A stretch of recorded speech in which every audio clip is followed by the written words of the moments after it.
انسان تمنا کرنا کہ یہ مجھے مل جائے، وہ مجھے مل جائے. آج دنیا کا سب سے بڑا کرائم ریٹ کس چیز بنا کے اوپر ہے؟ اسی لالچ کی بنا.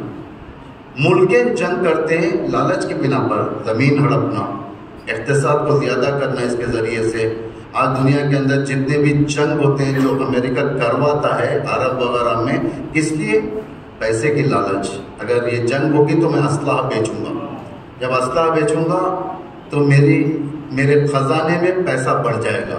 یعنی دشمن کے سازشات کافی گہرے ہوتے ہیں. اور یہ نکلا بھی اس طریقے سے جاتا تھا قارون کہ لوگ اسے دیکھ کر لالچ میں آ جائیں. جہالت ایک مصیبت ہوتی ہے، یہ مصیبت جہالت کی مصیبت. دوسری مصیبت یہ لمبی آرزو، یعنی کافی خواہشات. خواب کے اندر لیٹے رہے گا. ابھی بیچارہ کالج ختم کیا، نئی نوکری کو جانے والا ہے، سب کہہ رہے ہیں خواہشات، میں ایسی نوکری کروں گا، اتنے پیسہ کماؤں گا، سیونگز کروں گا، یہ کروں گا، وہ کروں گا، فلاں کروں گا. ہوتے ہوتے ہوتے تھوڑی دیر میں وہ کروڑ پتی بن جاتا ہے. ہاں، ذہن میں. انسان بھی خالق ہے، معلوم آپ کو؟ خدا خالق ہے نا، انسان بھی خالق ہے. انسان ذہنی خالق ہے. انسان ایسے ایسے کیریکٹر ذہن کے اندر بنا سکتا ہے. ہر فلم بنا سکتا ہے انسان. اچھی فلم بنا سکتا ہے، گندی فلم بنا سکتا ہے، بیکار کی فلم، کامیڈی فلم بنا سکتا ہے. ایک نئے چہرے والے انسان کو بنا سکتا ہے، ایک آنکھ والے انسان کو بنا سکتا ہے، بغیر آنکھ والے انسان کو. یعنی انسان خالق ہے، کیونکہ ذہنی خالق. یہ ذہن کا کنٹرول آنا سب سے بڑی بات ہے. ذہن کا کنٹرول. انسان جتنا بھی اپنی صحت گنواتا ہے، مشکلات میں پڑتا ہے، یہ نیگیٹو تھنکنگ کی وجہ سے، منفی سوچ جو ہوتی ہے انسان کی، اس کی وجہ سے. جنگ، جدال، ایک دوسرے کے اوپر شک، ایک دوسرے کے اوپر تہمت، ایک دوسرے کے اوپر بہتان، یہ نیگیٹو تھنکنگ کی وجہ سے. اس لیے امیر المومنین کا ایک نسخہ دیتا ہوں میں آپ لوگوں کو. کسی بھی بات میں جب تک ایک پازیٹیو مطلب نہ نکلے تم نیگیٹو مطلب مت نکالو. کسی بھی بات کبھی نیگیٹو نہیں سوچو، پازیٹیو سوچو، پازیٹیو سوچو. خدا ارحم الراحمین ہے. روایت میں ہے کہ وہی انسان سکون سے جی سکتا ہے جو حقیقت الہی سے آشنا ہو، جو رزق الہی ہو اس کے اوپر راضی ہو. یعنی لمبی عرض. حضرت ابراہیم کا ایک واقعہ میں سناتا ہوں. یہ قرآن کی آیت سے، یہ سورہ بقرہ کی آیت ہے. یہ آیت کا نمبر مجھے یاد نہیں ہے لیکن حوالہ میں آپ کو اس طریقے سے دیتا ہوں. آیت الکرسی کے بعد اس قال ابراہیم 3-4 بار آئیں گے، اسی کے اندر ہے، اسی کے اندر ہے آیت الکرسی کے بعد. تیسرے جزء میں، پہلے دوسرے صفحے میں اس قال ابراہیم ربی الذی یحیی و یمیت. میں نے پرسوں پڑھا تھا یہ آیت. اس قال ابراہیم ایک سلوات پڑھے محمد والے.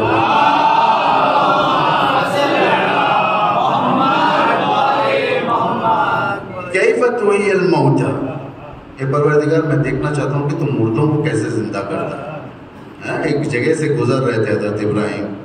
ایک جنازہ پڑا ہوا تھا، آدھا پانی میں تھا، آدھا خشکی میں تھا. پانی کے جانور اپنے حصے کو کھا رہے تھے، خشکی کے جانور اپنے حصے کو کھا رہے تھے. گوشت پھیل رہا تھا. تو حضرت ابراہیم نے کہا کہ یہ تو کیسے جمع کرے گا، کیسے زندہ کرے گا؟ اولم تؤمن، یہ تمہیں بھروسہ نہیں ہے، ایمان نہیں ہے؟ کہاں ہے؟ بلا ولکن لتطمئن قلبی. میں صرف خدا اس لیے پوچھ رہا ہوں تاکہ میرا دل اطمینان پا جائے. خدا نے کہا ٹھیک ہے، 4 پرندے لو. 4 پرندوں میں سے کون سے پرندے تھے؟ 4 پرندوں میں ایک کوا تھا نا، ایک مور اور ایک کبوتر. 4 پرندوں کو لیا تھا، اس کو ٹکڑے کیا، خیمہ بنایا الگ الگ جگہ. پھر خدا نے کہا کہ آواز دو. جب آواز دیا تو واپس آ گئے. اس کی تفسیر کیا ہے؟ ان پرندوں کو کیوں لیا؟ حضرت ابراہیم 4 مور کو ہی لے لیتے، 4 کوے کو لے، لیکن الگ الگ. دیکھیں ہر چیز میں حکمت ہوتی ہے. انبیاء الہی بغیر حکمت کوئی کام نہیں کرتا. کوے کو کاٹا، کوے کے ٹکڑے کیا. ایک کوا ہمیشہ دراز آرزوؤں کا مخلوق ہے، یعنی لمبی آرزو. کوے کیونکہ معمولاً کبھی یہی ہوتے ہیں، لمبے آرزو رکھتے ہیں، یہ سب بہرحال وہ آپ لوگ تحقیق کریں. تو مور کے اندر کیا ہوتا ہے؟ ایگو، آئینس، مجھ سے زیادہ خوبصورت کوئی نہیں، میں کوئین ہوں، میں فلاں ہوں، دیکھو کوئی جانور مجھ سے زیادہ، یہ یعنی انانیت، انا ربکم الاعلی انسان کے اندر آ جاتا ہے. تیسرا مور شہوت کی علامت، شہوت کی علامت. چوتھا کبوتر کا فعلاً میرے ذہن میں نہیں ہے کس لیے کیا ہے، لیکن انسان سے ایک صفت اس کے اندر پائی جاتی ہے کبوتر کے اندر جو منفی صفت ہے. ولو کبوتر اچھا پرندہ ہے لیکن منفی صفت. بعض پرندے اچھے ہوتے ہیں لیکن بعض اوصاف منفی ہوتے ہیں. بعض جانور نجس ہوتے ہیں، اوصاف اچھے ہوتے ہیں. جیسا کتا نجس جانور ہے، اس کے اوصاف اچھے ہوتے ہیں. امام نے فرمایا کہ 10 چیزیں کتے سے سیکھو، وہ آپ لوگ انٹرنیٹ میں تحقیق کریں. تو یہ جب ذبح کیا ان چیزوں کو، ایک نئے پرندے زندہ ہو گئے. یعنی جس وقت آپ اپنے اندر ایگو کو ذبح کرو گے، شہوت کو ذبح کرو گے ناجائز طریقے سے، شہوت کو ذبح کرو گے، لمبی آرزوں کو زندہ کرو گے، خود ہمارے اندر ایک نیا انسان پیدا ہو جائے گا اس کے بعد، جس کے اندر قناعت ہوگی، جس کے اندر اللہ پر بھروسہ ہوگا، جس کے اندر خدا کے دیے ہوئے رزق پر رضائیت ہوگی. یہ ساری کی ساری چیزیں لمبی آرزو. تیسری چیز جو ایک جاہل کی علامت ہے، وہ حقیقت سے غافل ہوتا ہے. ظاہری چیزوں کو دیکھ کر بھروسہ کر لیتے ہیں، ظاہری چیزوں کو. مثلاً موسٹلی ہوتا ہی ہے، آپ کسی بھی پولیٹیشین کو دعوت دیں، کسی بھی آپ کے پروگرام میں پولیٹیشین آئیں گے، آ کر ایک ایسی جھوٹ بولیں گے، اس طریقے سے تعریف کریں گے. جاہل انسان کیا کرتا ہے؟ بھروسہ کر لیتا ہے، بھائی انہوں نے کہا یہ کریں گے. بعد میں پتہ چلا کہ 5 سال بعد پھر آ رہے ہیں، اس کے بعد بیچ میں کوئی ٹچ نہیں. جہالت ایک مصیبت ہے. یہ مصیبت کون سی مصیبت ہے؟ جو انسان کو مار دیتی ہے، انسان کی زندگی کو چھین لیتی ہے، انسان کی زندگی کو نابود کر دیتی ہے. ایسی مصیبت جب انسان اپنے ہاتھوں سے لاتا ہے تو قرآن کہتا ہے کہ ما اصابکم من مصیبت فبما کسبت ایدیکم. جو بھی مصیبت آتی ہے ہم پر ہماری وجہ سے، خدا کی طرف سے نہیں ہے. آپ ہر چیز میں خدا کو بلیم نہیں کر سکتے. آپ رات تمام دن تمام اپنے آنکھوں کے سامنے موبائل رکھو گے، ٹیب رکھو گے تو آنکھ خراب ہوگی. آپ یہ نہیں بول سکتے تقدیر میں تھی، تقدیر نہیں تھی، آپ اپنے ہاتھوں سے کیا. وَمَا أَصَابَكُم مِّن مُّصِيبَةٍ فَبِمَا كَسَبَتْ أَيْدِيكُم. پلیٹ اٹھا کر کاٹو گے تو انفیکٹ کون جائے گا؟ یہ مصیبت اللہ کی طرف سے نہیں ہے، پلیٹ سے آپ نے کاٹا ہے. اس طرح سے بہت ساری چیزیں ہیں. جتنا انسان مصیبت لاتا ہے اپنے اوپر، خود اپنے ہاتھوں سے، خدا کہہ رہا ہے یعفو عن کثیر، بہت ساری مصیبتوں کو میں تمہیں معاف کر دیتا ہوں، معاف کر دیتا ہوں. کس لیے یہ مصیبت کب آتی؟ جہالت کی بنا پر. انسان جہالت اگر اپنے اندر پالے گا وہ امام معصوم کے ساتھ نہیں چل سکتا. جنگ صفین، پھر وہی مثالیں دیتے. جنگ صفین بہت درس آموز جنگ، جنگ صفین بہت درس آموز. جنگ صفین میں دشمن کے لشکر میں یعنی معاویہ کے لشکر میں جب یہ لوگ کنٹرول روم میں تھے کہ کس طریقے سے علی کے لشکر کو شکست دیا جائے، پلاننگ ہوتی ہے نا، پرنٹ لایا جاتا ہے کہ کہاں سے جا کر حملہ کرنا ہے، کیسے حملہ کرنا ہے. دشمن کو یعنی معاویہ کو، اس کے نزدیکی جنرلز کو جو خطرہ تھا، امیر المومنین کا خطرہ تھا، مالک اشتر کا خطرہ تھا اور امیر المومنین کے اولاد کا خطرہ تھا. یہ لوگ خود ایک لشکر کے برابر ہوتے. امیر المومنین حضرت عباس، مالک اشتر، یہ خود ایک لشکر کے برابر. ان سے کیسے جنگ کریں؟ تو ظاہر بات ہے کہ جنگ تلواروں سے ان کے ساتھ کرنا یعنی ہار کو دعوت دینا ہے. تو کیا کریں؟ امراض کہتا ہے دعا کرو کہ علی کے لشکر میں جوہلا کی کثرت ہو، جاہلوں کی کثرت ہو. اور ویسے ہی نکلا. وہ جنگ جو علی سے شکست نہیں ہو سکتی تھی، جہالت نے امیر المومنین کو کوئٹ کرنے پر مجبور کر دیا. جہالت کہ وہ لوگ قرآن کو بلند کیے. امام کہہ رہے تھے کہ بھائی یہ جھوٹ ہے. آپ لوگ جانتے ہیں نا صفین کے بارے میں, قرآن کو بلند کیا, کہا امام نے کہا یہ جھوٹ ہے, یہ تو کاغذ ہے, اصل قرآن تو میں ہوں, میری بات سنیں, تمہیں دھوکہ دیے جا رہے ہیں. یہاں سے پھوٹ پڑ گئی تھی.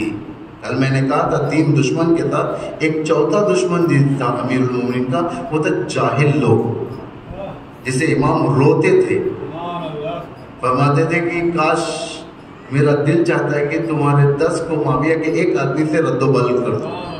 یعنی اتنا جہالت امام کو مجبور کر دیتی ہے, اس لیے امام کو ٹکنے نہیں دیتی میدان میں.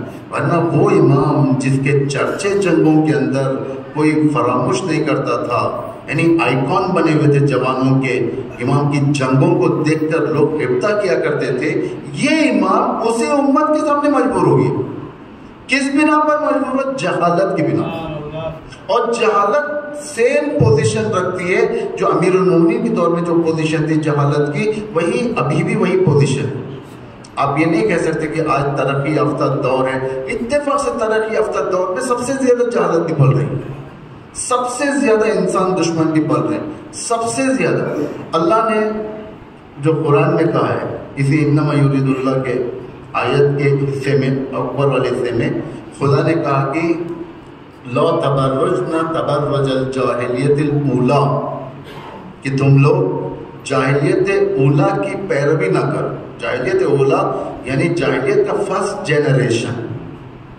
کمپیوٹر جانتے ہیں آپ لوگ, انٹرنیٹ ہے, پہلے کئی سال پہلے اگر دیکھیں تو 2G نکلا, یعنی سیکنڈ جنریشن, پھر 3G نکلا, اب 4G چل رہا ہے, 5G بھی آ چکا ہے. جنریشن بدلتے ہیں, ویسے جہالت کی بھی جنریشن بدلتے ہیں. جو قرآن کہہ رہا ہے جاہلیت الاولا یعنی جاہلیت کی فرسٹ جنریشن, اس کا فرسٹ ہے تو سیکنڈ بھی ہے, تھرڈ بھی ہے, فورتھ بھی ہے, ففتھ بھی ہے. یعنی امام قائم کے ظہور تک جاہلیت کے جنریشن بڑھتے جائیں گے. جاہلیت کی جنریشن, فرسٹ جنریشن میں لوگ لیا کر لڑکی کو دفن کر دیتے, دفن کر دیتے. آج کے جنریشن میں ابورشن کر دیتے. یعنی جاہلیت بدلتی رہتی ہے. ہم کو انالائز کرنا پڑتا ہے, ہم کو ڈھونڈ کر نکالنا پڑتا ہے کہ کیا بات ہے, کہاں سے ہم کو استخراج کرنا ہے, اسلامی پہلو کیا ہے. جب تک ہم علم سے وابستہ نہیں رہیں گے, اگر علم نہیں ہے کوئی بات نہیں, کم از کم علماء سے وابستہ رہیں تاکہ تمہیں ہدایت کرتے رہیں کہ کس طریقے سے آگے بڑھنا. فَبِمَا كَسَبَتْ أَيْدِيكُمْ, جو بھی مصیبت تم لا رہے اپنے اوپر اپنی ہاتھوں کی وجہ سے. اب مصیبت کو ڈیفائن کریں گے. مصیبت کسے کہتے ہیں؟ مصیبت بلا, ابتلا, مصائب, یہ کبھی خدا کی طرف سے بھی آتی مصیبت. 3, ایک مصیبت ظالم پر, 2 مصیبت مومن پر, 3 مصیبت انبیاء اور اولیاء پر. یہ 3 چیز. ظالم پر جو مصیبتیں آتی ہیں وہ عذاب الہی, عذاب الہی کا, یعنی فوراً اللہ کے کھینچتا ہے ان کو اور مصیبتوں میں ڈالتا ہے, جس کے وجہ سے ظالم کمزور ہوتا جاتا ہے. دیکھیں مثال کے طور پر اگر میں آیت اللہ محسن قراتی جو تفسیر قرآن کے مفسر قرآن ہیں, انہوں نے بڑی اچھی مثال دی اس کے اوپر.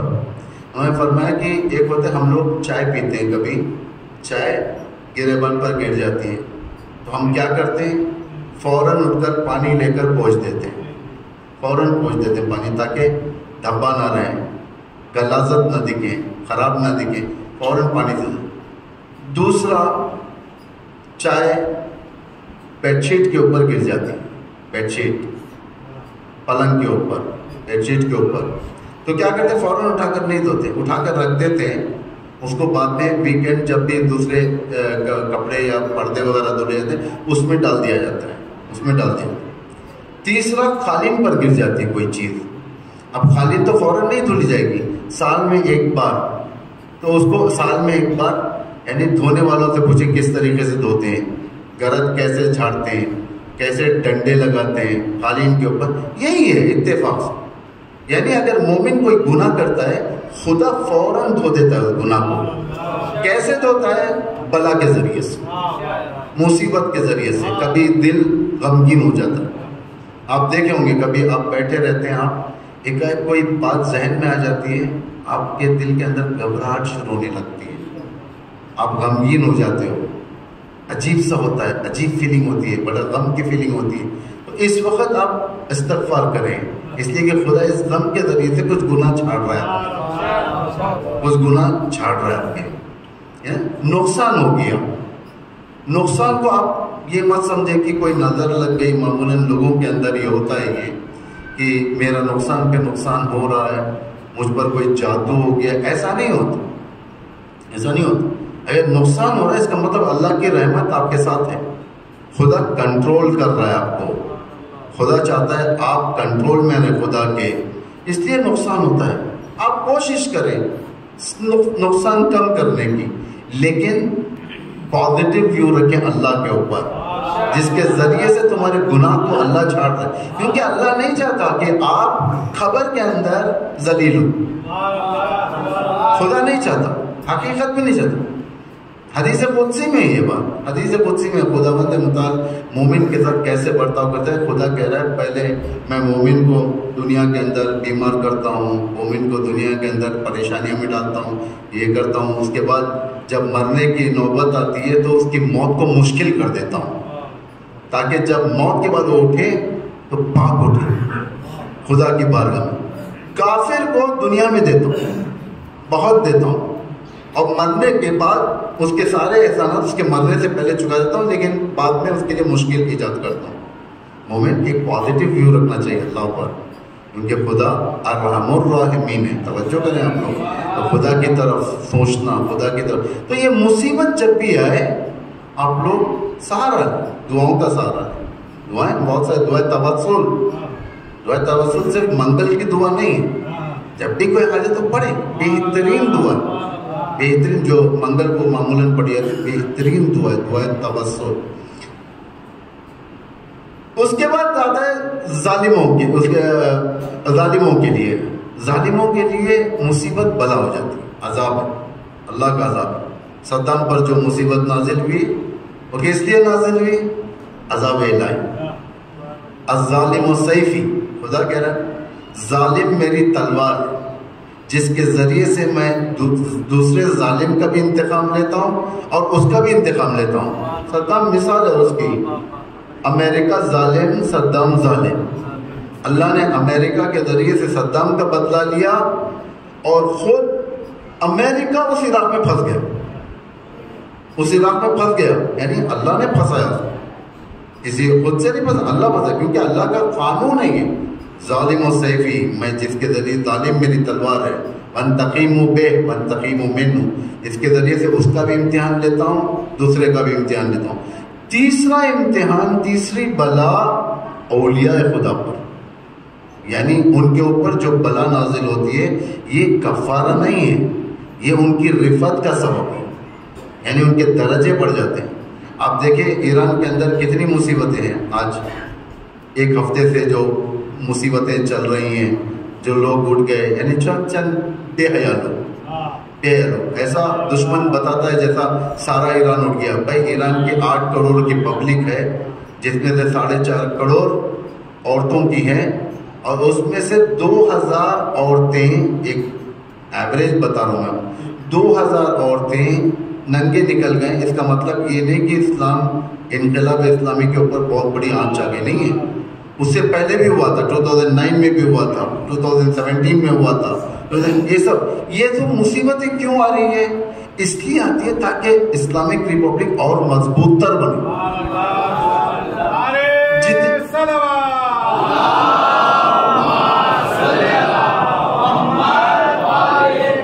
اولیاء اللہ مصیبتوں کو جھیلتے ہیں.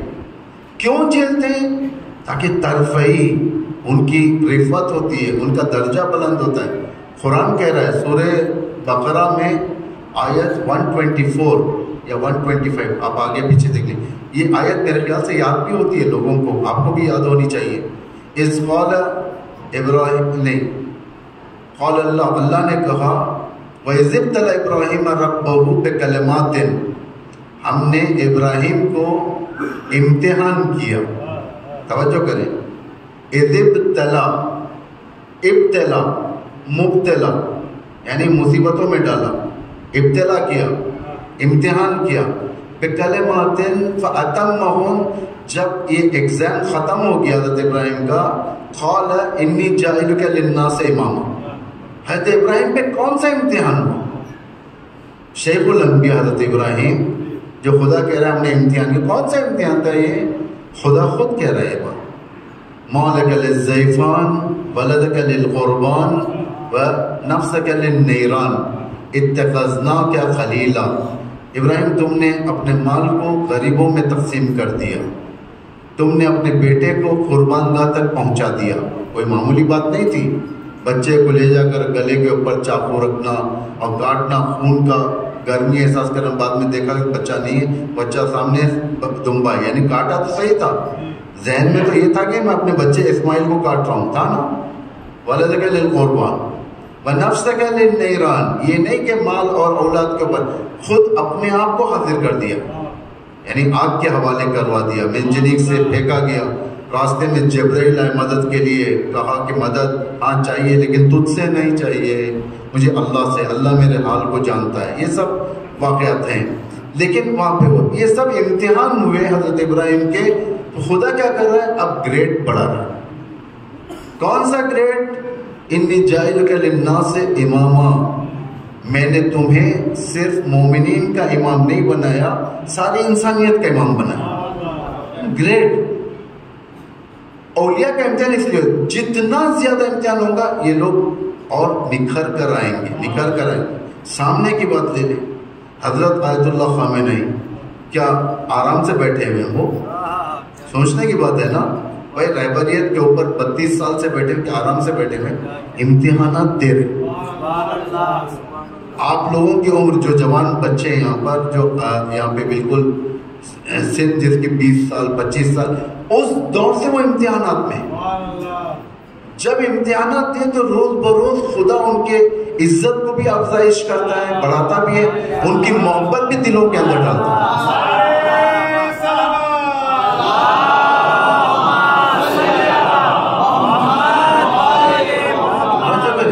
عزت بڑھاتا ہے، محبت ڈالتا ہے۔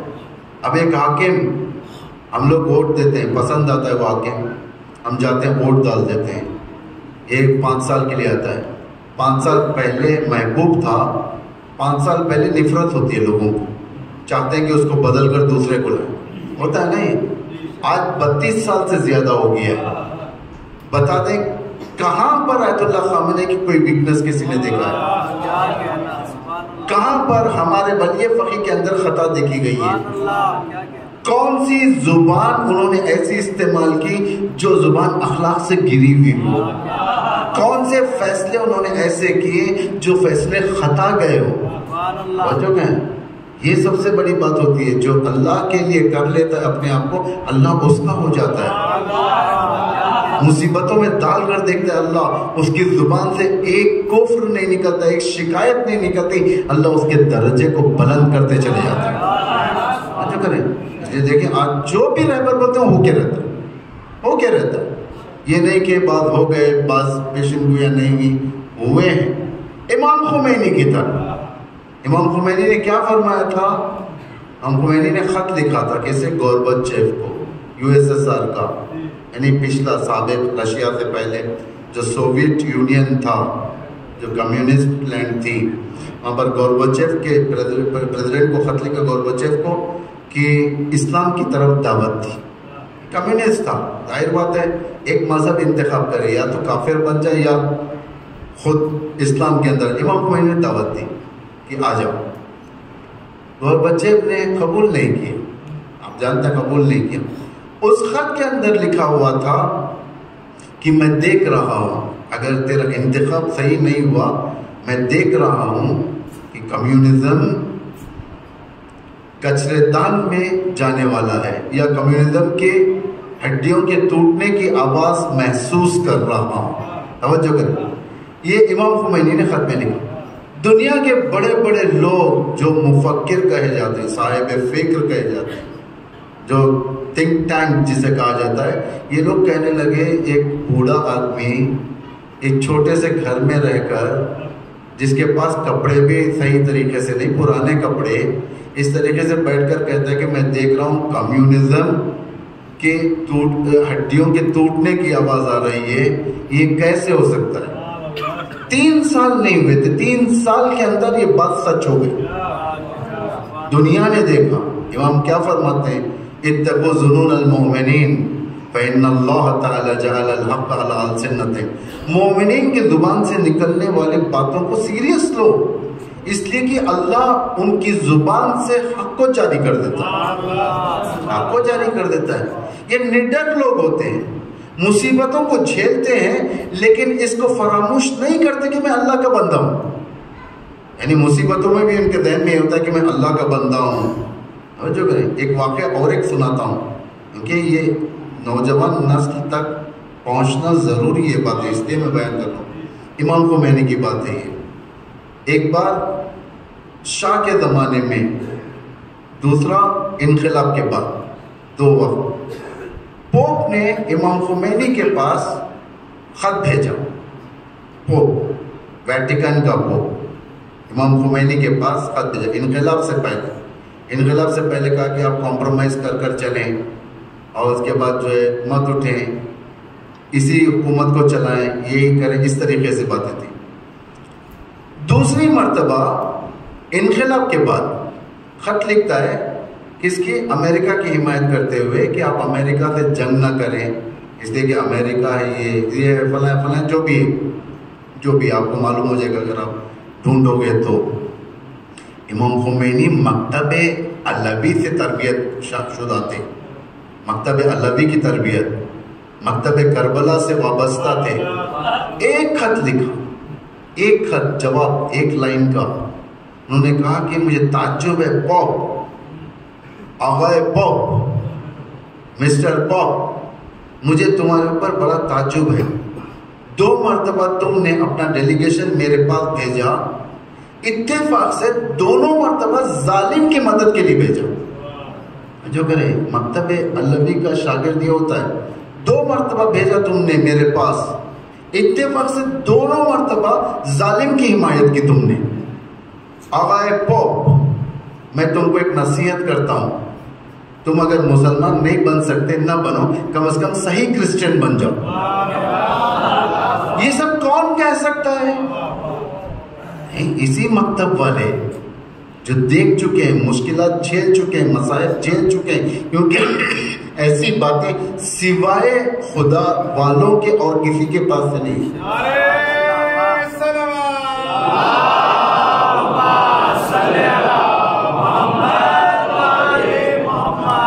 جب بھی اماموں میں سے کسی بھی امام کا خط ظالم کے دربار میں جاتا تھا، ظالم لرز جاتا تھا، کیونکہ ظالم کو بڑے ایٹم بم یا میزائلز، بڑے بڑے میزائلز کی ضرورت نہیں ہے، ایک عالم کا قلم کافی ہے۔ اور جو کرے ایک عالم کا قلم کافی ہے ظالم کو توڑنے کے لیے، میزائل سے دور کی بات۔ آج دیکھیں کتنی جنگیں ہیں، ایک اگر رہبر کچھ تقریر کر دیتے امریکہ ضعیف ہو جاتا ہے۔ امام خمینی کی پھر ایک مثال دیتا ہوں میں آپ کو۔ امام خمینی کے زمانے میں جس وقت حملے ہو رہے تھے طبس کے اندر جو ایک واقعہ ہوا تھا، طبس یاد رکھیں، TABS، آپ لوگ ڈال کر دیکھیں طبس، انٹرنیٹ میں پورا واقعہ پڑھے اس کا۔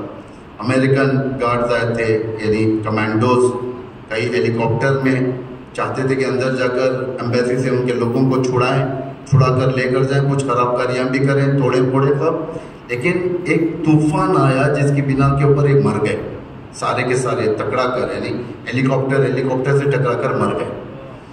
اس کے بعد ان کا ارادہ یہ تھا کہ امریکہ چاہ رہا تھا کہ ایران پر حملہ کریں، ریگن تھا اس وقت، ریگن چاہتا تھا کہ حملہ کریں۔ ایران میں رات تھی، وہاں دن تھا، دوسرے دن وہاں رات تھی، ایران میں دن تھا۔ امام خمینی تقریر کرنے کے لیے، امام خمینی کا مشہور جملہ ہے، امریکہ نمی تواند ہیچ غلطی بکند، امریکہ ہمارا کچھ بھی نہیں بگاڑ سکتا۔ اس وقت نہ ایران کے پاس اسلحے تھے، نہ ایران کے پاس زیادہ ٹرینڈ آرمی تھی، کچھ بھی نہیں تھا، معمولی سے لوگ تھے، لیکن خدا والے تھے، اللہ پر بھروسہ کرنے والے تھے۔ وجہ کریں اس کے بعد دوسرے دن ریگن جنرلز کو کنٹرول روم میں بلائے وائٹ ہاؤس کے، اور امام خمینی کی تقریر ہاتھ میں تھی، پیپر ایسا فولڈ کیا ہوا تھا، فولڈ۔ وہ جیسے گیا اس کنٹرول روم کے اندر، یا آرمی جنرلز جہاں پر بیٹھے ہوئے تھے میٹنگ کے اندر، کانفرنس روم کے اندر، اس کے ہاتھ میں امام خمینی کی تقریر تھی ٹرانسلیٹڈ، جس میں امام خمینی کا جملہ تھا، امریکہ ہمارا کچھ نہیں بگاڑ سکتا۔ ایک جنرل اپنی کتاب میں لکھتا ہے جب ریگن وہاں پر آیا ہم سے بات کرنے کے لیے، وہ تقریر کو بتا رہا تھا امام خمینی کے، اس کے ہاتھ کانپ رہے تھے، اس کے ہاتھ کانپ رہے تھے۔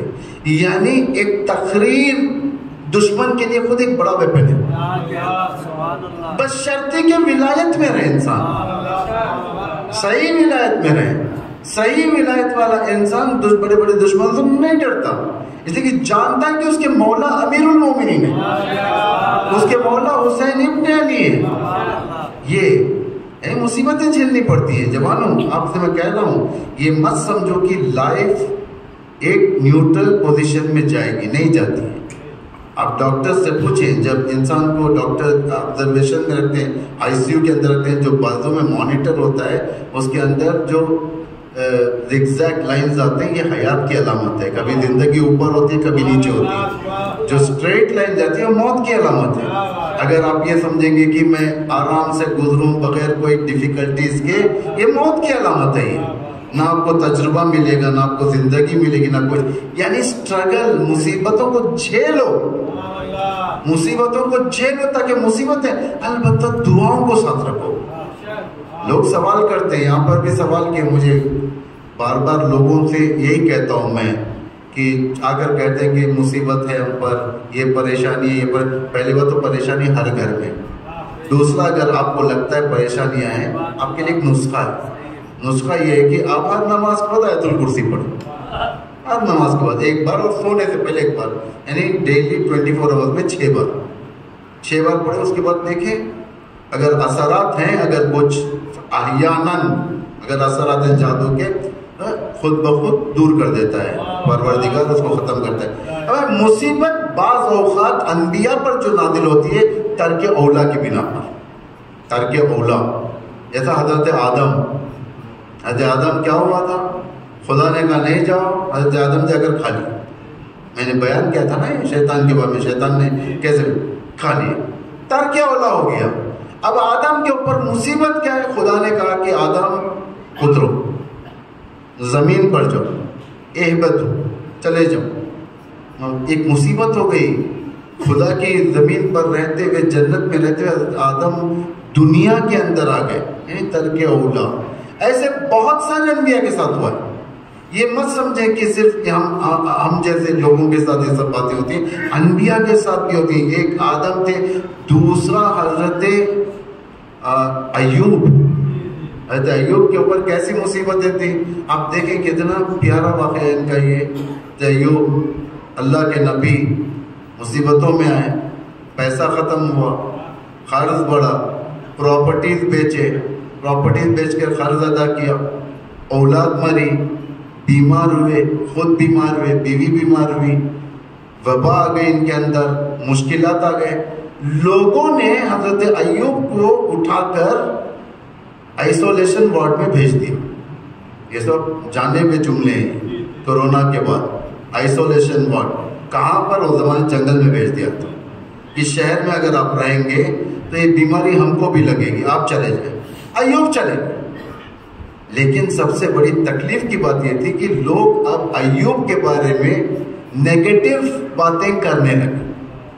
شاید ایوب کے اندر یہ گناہ تھا، شاید ایوب نے یہ گناہ کیا اس لیے یہ مصیبت آئی، فلاں مصیبت آئی۔ اب ایوب رو پڑے، پیغمبر ایوب اللہ سے کہا پروردگارا مجھ پر مصیبتیں آئی، گھر گیا برداشت کیا، صبر کیا، بیماری آئی صبر کیا، اولاد مری صبر کیا، پراپرٹیز ختم کیا صبر کیا، غریب ہوا صبر کیا، ہر چیز صبر کیا پروردگار۔ اب مجھے ان چیزوں پر صبر نہیں ہوتا، ان باتوں پر۔ اللہ نے کہا ایوب ایک منٹ رکو، کیا کہہ رہے ہو؟ میں اس پر صبر کیا، میں اس پر صبر کیا، میں اس پر صبر کیا۔ ایوب تم نے صبر کیا یا ہم نے تمہیں صبر دیا؟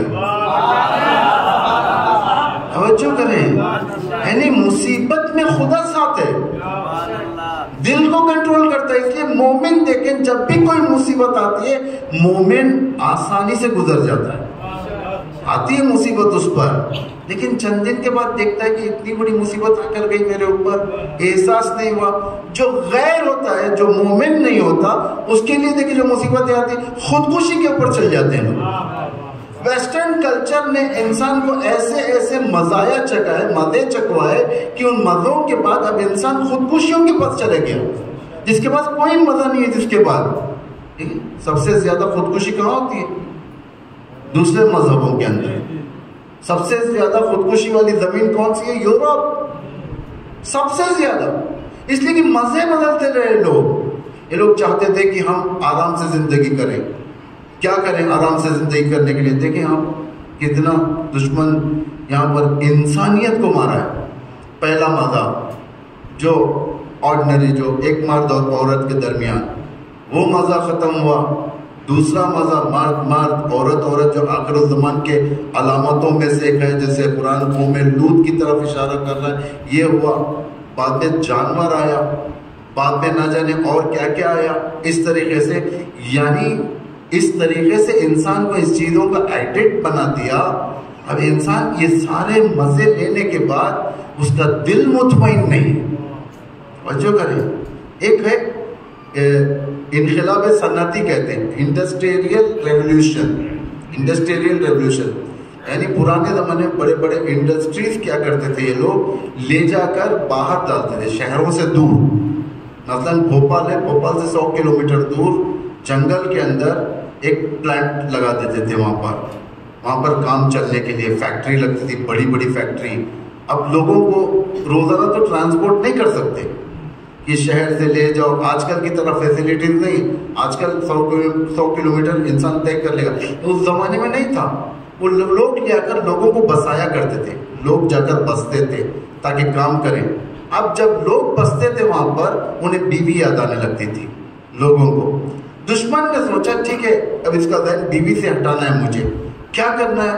ایک فحشہ خانہ کھول دیا، عورتوں کو لا کر رکھ دیا.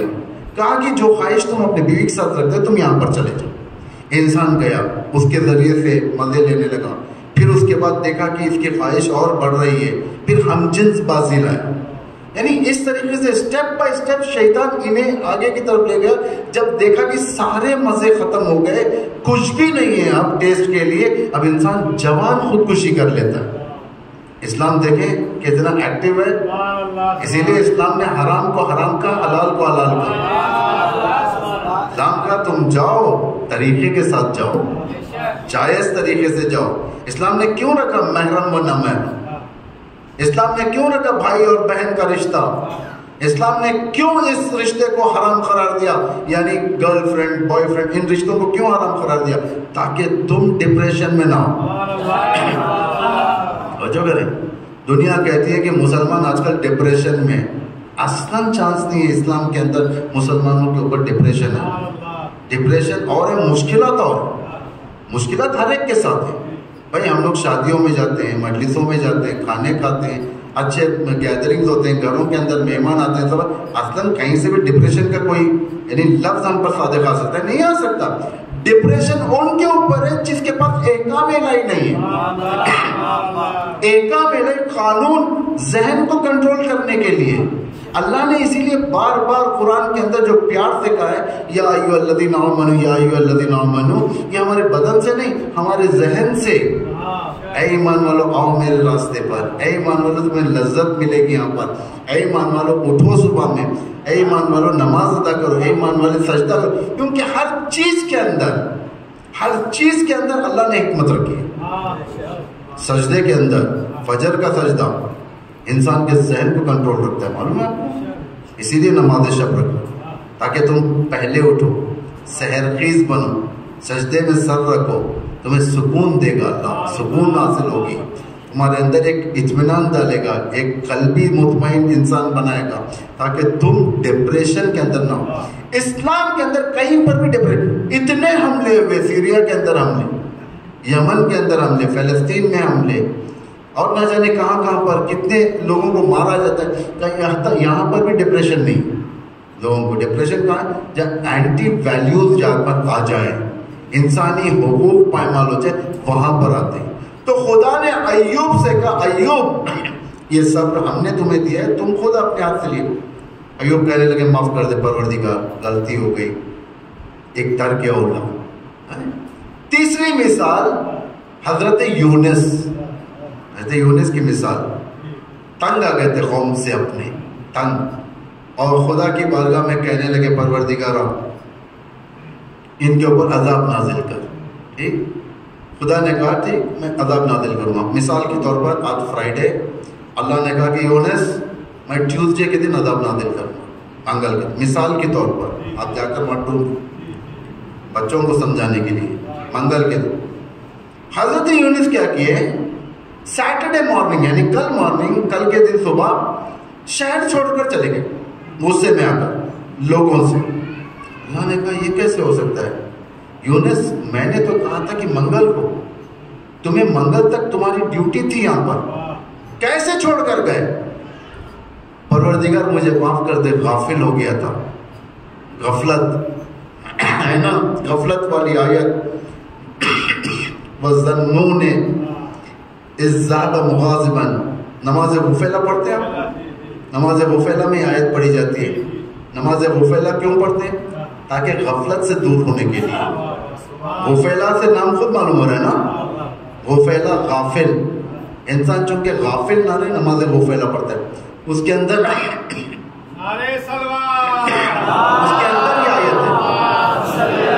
وَظَنُّونِ إِذْ ذَهَبَ مُغَاضِبًا فَظَنَّ أَن لَّن نَّقْدِرَ عَلَيْهِ. ظنون کہتے ہیں حضرت یونس کو.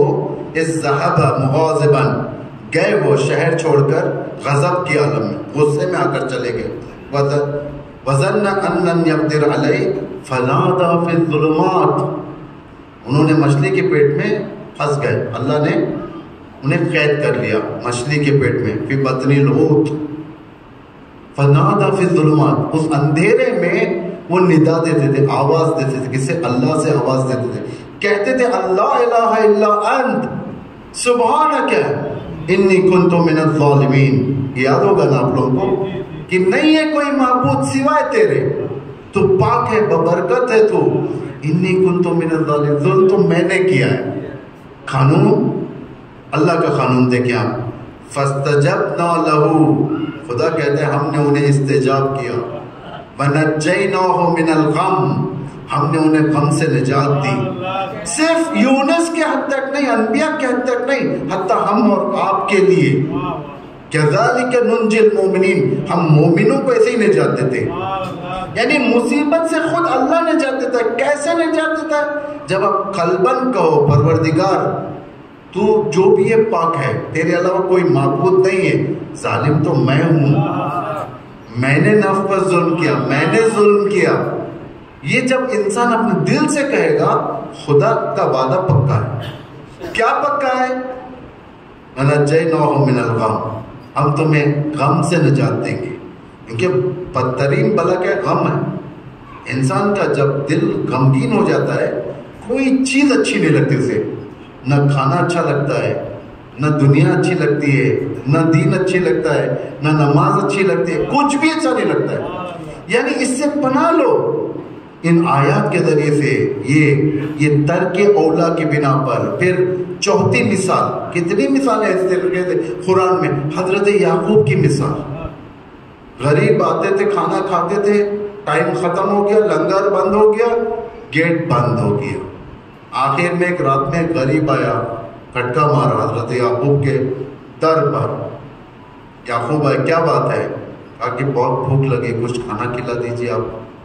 یعقوب نے کہا دیر سے آئے تم، سب بند ہو گیا، برتن دھلے گئے، رکھ دیا، سب ختم ہو گیا، سب کھا کر چلے گئے، اب بعد میں آنا، کل آ کر وقت پہ کھا لینا.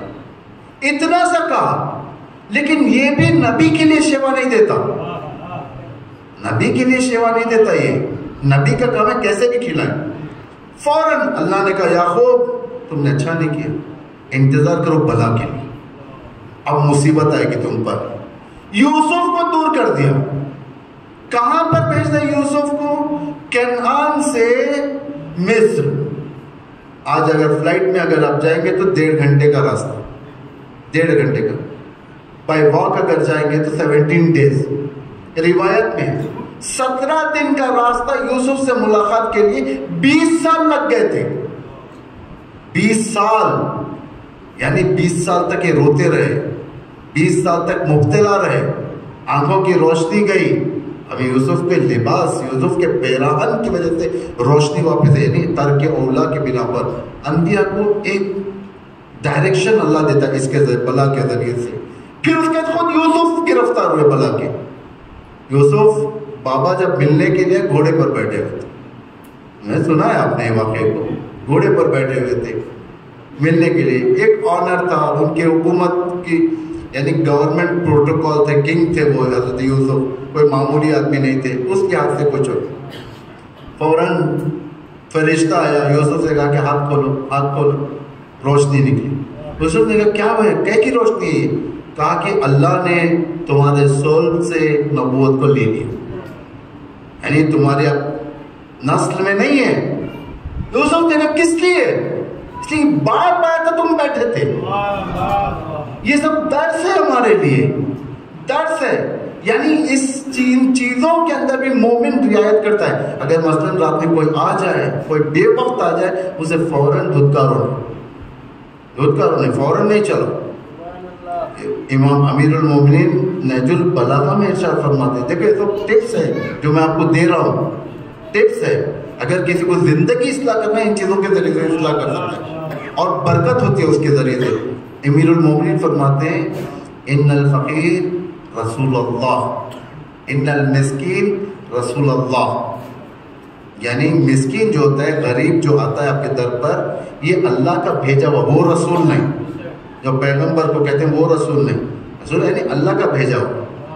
کیونکہ اللہ جانتا ہے عباس, حسن, جو بھی آپ لوگوں کے نام ہیں, جو بھی نام ہے, ان کے اوپر کل کے دن مصیبت آنے والی ہے. تو صبح میں اللہ کیا کرتا ہے, ایک فقیر کو بھیج دیتا ہے تاکہ تم کچھ دے دو. فمن عطاها عطا اللہ, جس نے اس کو دیا. اب وہ فقیر کا ہاتھ ہے, لیکن در حقیقت اللہ کا ہاتھ بڑھ کر لے لیتا ہے, اللہ کا ہاتھ. ومن منع فقط منع اللہ, اور جس نے اسے منع کر دیا اس نے اللہ کو ریجیکٹ کر دیا. کیونکہ دیکھیں یہ سب صدقہ اس لیے یعقوب کے لیے واجب تھا. بعض چیزیں لوگوں کے لیے واجب ہوتی ہیں. چائے کی دکان کے اوپر باہر ٹھہر کر چائے پینا آپ کے لیے عیب نہیں ہے. اگر میں اس لباس میں جا کر وہاں ٹھہر کر چائے پیوں, میرے لیے حرام ہے نا, حرام شادی نہیں ہے. بھائی کیا کروں, چائے پی رہا ہوں, شراب تھوڑی پی رہا ہوں, چائے پی رہا ہوں, حرام نہیں. لیکن چونکہ میرا سٹیٹس وہ نہیں ہے کہ میں وہاں ٹھہر کر چائے پیوں یا روڈ پر ٹھہر کر ہی کہہ کر باتیں کروں, آپ لوگوں کے لیے سوٹیبل ہے.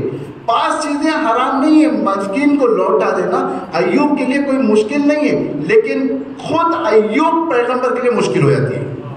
کہ پیغمبر ہے, وہ ان چیزوں کو کنسیڈر کرنا پڑتا ہے. پیغمبر یوسف گھوڑے پر بیٹھے ہوں گے, لیکن باپ آئے گا تو اتر جانا پڑے گا. احترام, آپ بھی یہی کریں, باپ آئے اٹھ جائیں کرسی سے, احترام میں بیٹھ جائیں. باپ ایک گلاس پانی لا کر اس بہانے سے بیٹھ. آیت اللہ مارشی نجفی ایران میں, یہ تقریباً 1991 میں ان کی انتقال ہوا ہے. سمجھ گیا میں, ٹائم ختم ہو گیا. انشاءاللہ پھر کبھی اللہ نے ہدایت دیا تو آپ کے سامنے آئیں گے.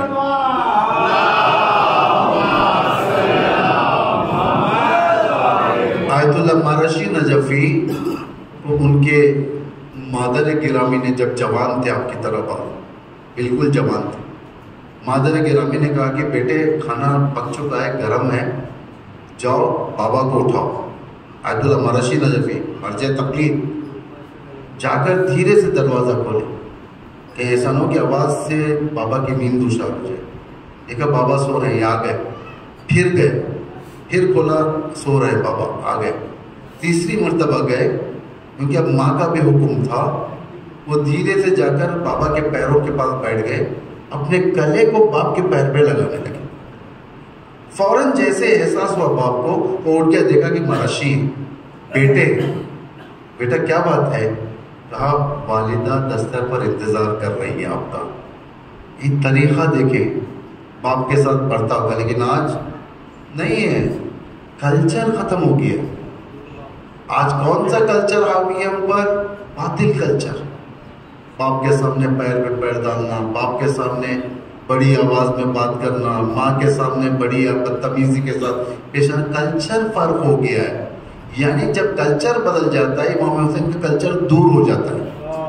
ان سب چیزوں کے اندر یہ ہے، ویسے بہت سارے مثالیں، لیکن وقت نہیں ہے، میں آپ کی زحمت کو یہیں پر ختم کرتا ہوں کہ مصیبت جب بھی آئے شاکرانہ استقبال کریں، نماز کے ذریعے سے مدد لیں، صدقے کے ذریعے سے دور کریں، مدد کے ذریعے سے دور کریں، دوسروں کو مدد کے ذریعے سے۔ مصیبت ایک لوگ صبر کرتے ہیں، بعض لوگ شکر بجا لاتے ہیں۔ عام لوگ یعنی ہم جیسے لوگ صبر کرتے ہیں، کہتے ہیں مصیبت آ گئی صبر کریں، فلاں صاحب مر گئے بچے صبر کریں، بیوی صبر کریں، بھائی صبر کریں، بیٹے صبر کریں۔ لیکن ایک قوم ایسی ہے، کانوا قوما من اہل الدنیا ولیس من اہلہا، یہ قوم ایسی قوم ہے جس کے اوپر مصیبت آتی ہے، جو دنیا کے اندر رہتی ہے لیکن دنیا والوں جیسی نہیں ہوتی۔ یہ قوم کربلا والی قوم، کربلا والی قوم۔ جو بھی مصیبت کے تیر آتے تھے لوگ امام کو بچا کر اپنے اوپر لیتے تھے۔ عربی شاعر ایک شعر لکھتا ہے مصائب کے، مرثیہ لکھتا ہے۔ اس مرثیے میں عربی شاعر نے لکھ دیا کہ روز عاشور امام حسین ابو عبداللہ حسین حضرت عباس کی پناہ میں تھے۔ امام عباس بھائی تھے، چھوٹے تھے۔ شاعر تھوڑی دیر کے بعد جب ہوش میں آتا ہے، یہ میں نے کیا لکھ دیا، حسین عباس کی پناہ میں، فوراً کاٹ دیا۔ آگے یہ گستاخی میں نہیں کر سکتا، ہر کوئی امام کی پناہ میں ہوتا ہے۔ شاعر کو نیند لگ گئی، نیند آ گئی شاعر کو، شاعر سو گیا۔ امام حسین خواب میں آتے کہتے شاعر تو نے کیوں کاٹا؟ حقیقت میں عباس کی پناہ میں تھا، جب تک یہ لوگ زندہ تھے مجھ پر ایک تیر بھی نہ چلا، جب تک یہ لوگ زندہ تھے دشمن نے میری توہین نہیں کی۔ شاعر لکھتے ہیں کہ حسین عباس کی پناہ میں تھا، عباس ختم ہو گئے، بھانجے بھتیجے ختم ہو گئے، بیٹے ختم ہو گئے، حسین تنو تنا میدان رن میں کب تک زہرا کا لال جنگ کرتا، 57 برس کا امام، خون بہہ کر بدن میں ناتوانی تھی، تلوار بڑی مشکل سے چلتی تھی۔ اس عالم میں امام نے تلوار کو روکا، دشمنوں کا حملہ زیادہ ہونے لگا۔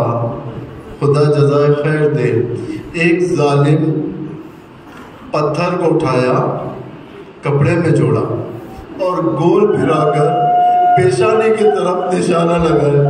حسین ابن علی گھوڑے پر تشریف فرما تھے، یہ خاردار پتھر پیشانی پر لگا، صرف پیشانی پھٹی نہیں تھی، ہڈی ٹوٹ چکی تھی، خون ابلنے لگا، آنکھوں پہ خون، چہرے پہ خون، داڑھی پہ خون۔ حسین ابن علی نے اپنی آستی کے ذریعے سے خون کو پوچھنا شروع کیا۔ حرملہ نے تیر کو جوڑا، یہ تیز سنادا ہوا تیر سینے ابو عبداللہ پر لگا۔ راوی کہتا ہے کہ حسین ابن علی کا عالم یہ تھا کہ حسین گھوڑے سے زمین کے اوپر گرے۔ سقط الحسین من الفرس الى الارض، اپنی دائیں جانب گھوڑے سے پیچھے کی طرف تیزی سے گرے، دشمنوں کا ہجوم بڑھ گیا، شمر خنجر لے کر آگے بڑھا۔ اللہ اللہ، آپ لوگ 10 ذی الحجہ کو بکرا ذبح کرتے ہو نا؟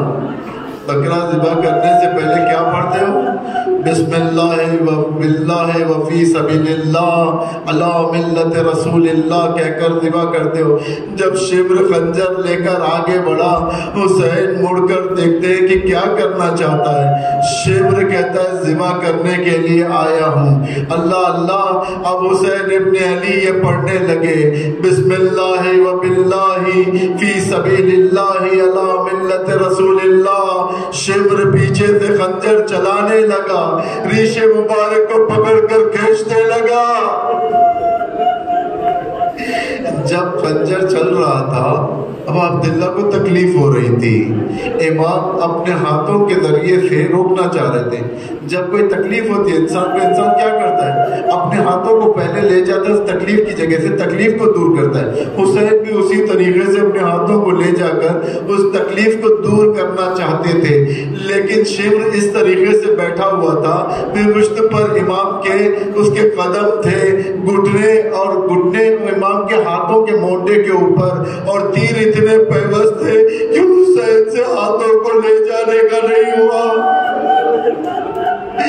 گردن ذبح کرنا شروع کیا۔ چھوٹی سی بچی اپنے بابا کو ذبح ہوتے ہوئے دیکھ رہی تھی، اسی حالت میں سر بلند کیا، خدا جزائے خیر دے۔ جب بھی کوئی شہید گھوڑے سے نیچے گرتا تھا، سلام آخر بھیجتا تھا، امام حسین سب سے پہلے اس شہید کے پاس پہنچاتے تھے، سب سے پہلے۔ کیوں؟ جاہلیت عرب کا ایک دستور تھا کہ انسان جب زمین پر تڑپتا ہوتا ہے تو خنجر لے جا کر اس کا گلا اس کی زندگی میں کاٹ دیتے تھے۔ امام نہیں چاہتے تھے کہ کوئی بھی شہید اس کی زندگی میں اس کا گلا ذبح ہو، اس لیے دیکھیں کربلا کا کوئی شہید کی زندگی میں سر ذبح نہ ہوا، اس کے مرنے کے بعد ذبح ہوا۔ ہائے میرا غریب حسین کو بچانے والا کوئی نہ تھا۔ ابھی سانسیں چل رہی تھی، شبر کا خنجر ہڈیوں کو توڑ رہا تھا، گلے کی رگوں کو کاٹ رہا تھا، حسین زہرا کا لال تڑپ رہا تھا۔ انا للہ و انا الیہ راجعون۔ اذن بقضائه وتسلیما لامرہ۔ خداوندہ اسلام و مسلمین کی حمایت و نصرت فرما، پروردگار محمد و آل محمد پر رحمت نازل فرما، ان کے وسیلے سے ہمارے گناہوں کو معاف فرما، ہماری توبے کو قبول فرما، ہمارے دعاؤں کو مستجاب فرما، ہمارے بیماروں کو شفا فرما، ہمارے محرومین پر رحمت نازل فرما، ہمارے مقروضوں کے قرضوں کو ادا فرما، پرچم اسلام کو روز بروز سر بلند فرما، پرچم کفر و نفاق کو سرنگون فرما، پروردگار دشمنان اسلام کو ذلیل و رسوا فرما، دشمنان سرسخت اسلام کو نابود فرما، امریکہ کو ذلیل و رسوا فرما، اسرائیل اور آل سعود کو نابود فرما، پروردگار